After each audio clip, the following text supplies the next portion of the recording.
2026 সালের জাতীয় সংসদ নির্বাচনের দিনেই একটি গুরুত্বপূর্ণ গণভোটও আয়োজন করা হবে। এই গণভোটের উদ্দেশ্য হল রাষ্ট্র সংস্কারের জন্য জনগণের সরাসরি সম্মতি নেওয়া। ভোটাররা হ্যাঁ ভোট দিলে রাষ্ট্র পরিচালনার কাঠামো, ক্ষমতার ভারসাম্য, নির্বাচন ব্যবস্থা এবং নাগরিক অধিকারের মতো কয়েকটি গুরুত্বপূর্ণ জায়গায় বড় ধরনের পরিবর্তন আসবে। আর না ভোট দিলে দেশের শাসন কাঠামো আগের মতোই থাকবে। অন্তর্বর্তীকালীন সরকার জনগণকে হাঁ ভোট দেওয়ার জন্য ব্যাপক প্রচারণা চালাচ্ছে, কিন্তু এখনো দেশের অধিকাংশ মানুষ আসলে জানেই না আগামী গণভোটে হাঁ ভোট দিলে কি হবে আর না ভোট দিলে কি হবে। হাঁ বা না ভোটের পক্ষে বিপক্ষের বিষয়গুলো নিয়েই আলোচনা করা হবে কি কেন কিভাবে এই পর্বে।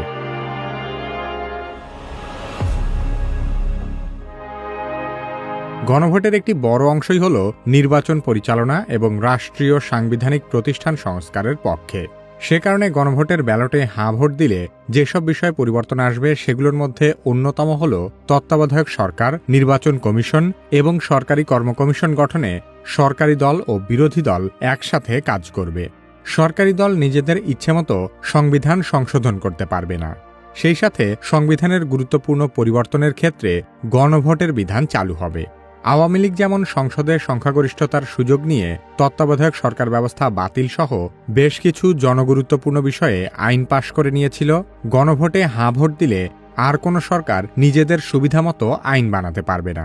অন্ততপক্ষে আইন বানানোর আগে জনগণের কাছ থেকে মতামত নিতে হবে। সংসদের ডেপুটি স্পিকার হতে হবে বিরোধী দল থেকে। গুরুত্বপূর্ণ সংসদীয় কমিটিসমূহের সভাপতিও বিরোধী দল থেকেই নির্বাচিত হবেন। সবচেয়ে গুরুত্বপূর্ণ বিষয় হল একটি দল যত মেয়াদেই ক্ষমতায় যাক না কেন, কোনো দলের কোনো ব্যক্তি সর্বোচ্চ 10 বছরের বেশি প্রধানমন্ত্রী থাকতে পারবেন না। সেই সাথে ক্ষমতার ভারসাম্য প্রতিষ্ঠার জন্য পার্লামেন্টে একটি উচ্চকক্ষ গঠিত হবে। তার মানে একটি বিল আইনে পরিণত হতে হলে শুধু নিম্নকক্ষেই নয়, বরং উচ্চকক্ষেও তা একইভাবে পাশ হতে হবে। গণভোটে হাঁ ভোট দিলে দেশের বিচার ব্যবস্থা সহ নাগরিকদের বেশ কিছু মৌলিক সুবিধা প্রাপ্তি সহজ হবে। দেশের বিচার ব্যবস্থা স্বাধীনভাবে কাজ করবে এবং সাধারণ জনগণ আবারও উপজেলা পর্যায়ে বিচার প্রাপ্তির সুবিধা পাবে। অনগ্রসর গোষ্ঠী হিসেবে সংসদে নারীর প্রতিনিধিত্ব পর্যায়ক্রমে বাড়বে। সেই সাথে নাগরিকের মৌলিক অধিকারের সংখ্যা বাড়ানো হবে।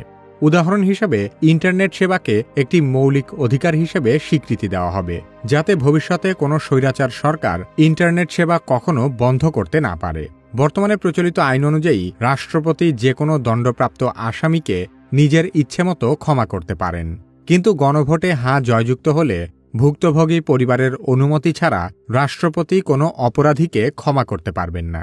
বাংলাদেশ বাঙালি অধ্যুষিত হলেও এদেশের পার্বত্য অঞ্চলসহ সারা দেশে আরও বেশ কিছু ভাষাভাষী জনগোষ্ঠী আছে।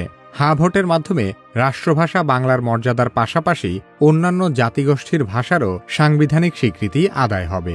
তার মানে আপনি যদি চান ভবিষ্যতে কোনো একটি দল সকল ক্ষমতা কুক্ষিগত না করুক, তাহলে গণভোটে হাঁ ভোট দিতে হবে, আর না ভোট দিলে কোনো সংস্কারই বাস্তবায়ন হবে না।